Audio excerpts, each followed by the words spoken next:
ang tingin ko ang mas mabigat na problema na dapat malaman ng Pilipino is nag-hemorrhage ang country. Pati yung PhilHealth nga na hindi sa gobyerno, contribution natin yan kasi kung magpa-hospital ka, noon yung may pambayad ka, depende sa ano mo, category yung rates mo. Kung ibang iyo, dividido ba talaga na full o paglabas mo, wala ka ng bayaran. Yun ang ano noon, yung 16 billion na nilipat nila.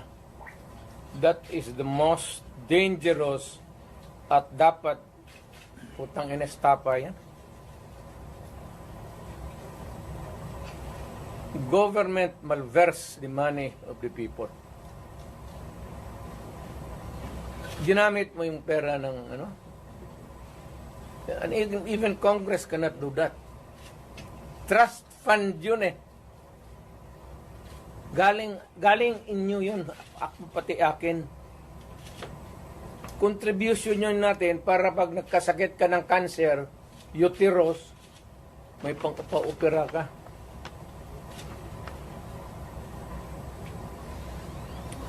Ang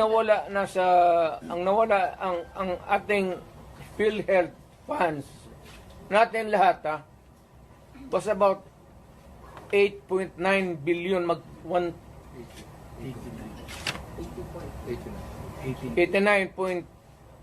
89 billion.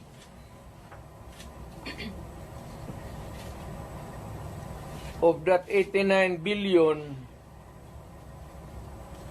27 na lang nawala. 27 na lang ang natira. Paano yan?